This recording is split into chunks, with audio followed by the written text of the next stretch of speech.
Hi, my name is Alyssa Kidder and I led a support group for teenage girls. This meeting took place on June 25th at 6 p.m. and it lasted 1 hour and 45 minutes. The meeting took place in a living room at my friend's house. The chairs were organized in a circle and 6 girls ended up coming to the meeting. The topics mainly focused on this meeting were trust issues, anxiety issues, and the pressures of social media. I only knew one of the girls because she was a little sister of one of my friends. She ended up inviting other girls from her school to join the group as well. There was not a co-leader present. I was the only leader of the group. It was a one-time meeting. It was an open meeting, and it was just a support group for these girls to come and talk about common but tough issues that teenage girls all deal with. The group developed unity and created a supportive relationship for these girls. The girls stayed on topic, and I believe that's because a lot of them have been through similar situations, so it was easy to discuss these topics of anxiety and the pressures of social media. So basically the purpose was just to provide a safe place for these girls to talk about these common issues. At first, the girls were a little uncomfortable, so they were making jokes and kind of messing around. They would talk, but not necessarily have conversations with one another. However, as the group progressed, they got more serious and comfortable with not only me, but the other members of the group. Once trust was developed in the group, the girls were able to provide support and encouragement on their own without even needing me to initiate that. As a leader, it was cool for me to see that obvious progression throughout the group. Initially, I used a candy Q&A as an icebreaker.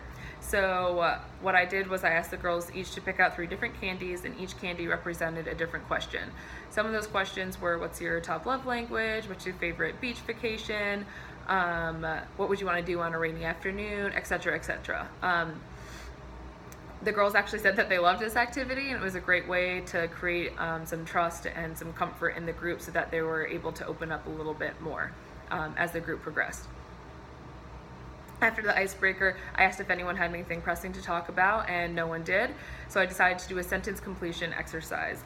The sentence that I used was, something I'm struggling with right now is, and I started off the exercise so that these girls would be more comfortable opening up and being honest. Most of the girls talked about anxiety issues, so based off of these responses, I asked one of the girls if they wanted to elaborate a little bit on her situation. She opened up, and the girls responded and built off of her fears and worries with their own. Once that conversation started dying down, I noticed one of the girls was a little quiet and seemed a little upset. She had mentioned that she was struggling with self-love. A lot of girls agreed that they had been there before. She started crying, talking about how she felt pressure to always wear makeup and that people wouldn't like her because of her skin and all of that kind of stuff. The girls listened and supported her and shared their own experiences and so that she didn't feel alone. That was such a beautiful moment for the group just to come together, and I realized that the girl had mentioned that social media had a lot to do with that pressure, so I ended up deciding to break up the girls into dyads for 5 minutes so that they could discuss the topic of social media and the pressures of that. This exercise allowed the girls to talk about something in a little bit smaller of a group, but it also allowed me to think about what I wanted to talk about next, and I was able to watch these girls interact one-on-one, which was cool. The girls actually ended up, once we brought the girls back together in the group, they ended up talking about social media for a while. It was clearly something that they had all struggled with. So when there was 10 minutes left in group, I ended up kind of interrupting and concluding the group and asking each girl what was something that they learned from this group, and then ended up just thanking them for coming. Overall, I think it was a successful group. The girls were engaged and willing to participate. I think I did a good job of staying on track of time and keeping the content relevant to the purpose of the group. I was able to draw out quiet members without drawing too much attention to them. I summarized and clarified what the girls were saying, and I allowed them to do most of the talking since my job as the leader was just a facilitator. I did insert myself, but only when I saw that the conversation was dying down and that the focus needed to be shifted to a new topic. However, I did struggle with some things. At first, I caught myself only listening to the person who was talking because that's how I've been taught to listen. Obviously, in a group, it's important, though, to be looking at everyone and scanning the room and evaluating how the other members are responding to the person talking. I was able to catch myself and began looking at other people's reactions and notice some head nods. This helped me draw out members who seemed to be in agreement with the member who was talking.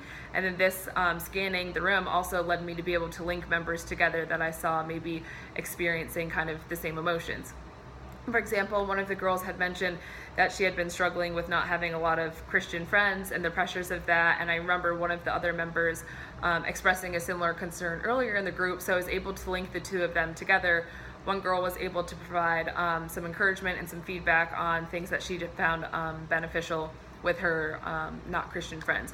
It was really cool to see that interaction and just see them help each other through that similar struggle. Once I remembered to look at everyone, it added so much benefit to the group. I believe that the main challenge for me, however, though, was just providing enough content for the girls to discuss. I had an icebreaker activity, a sentence completion activity, and a dyad, but I should have had a few other activities planned as well. When the girls were working on an activity, they were a lot more willing to participate and be engaged, but when I wasn't, they were a lot more hesitant to share. So this is something I definitely need to be better prepared for next time. In conclusion, though, the highlights for me were definitely just watching each member become more comfortable and willing to open up and share with others, especially when one member was clearly upset and another member just spoke up to share something similar so they didn't feel alone or sad. This is my first time leading a group, and I learned so much. I loved seeing the techniques that we've been learning about and the reading actually being played out in real life. It's so encouraging to see that this stuff works. It just takes time and practice, and I'm so much more aware of my strengths and my weaknesses when it comes to leading a group, and I'm so excited to work on those for next time. Thank you.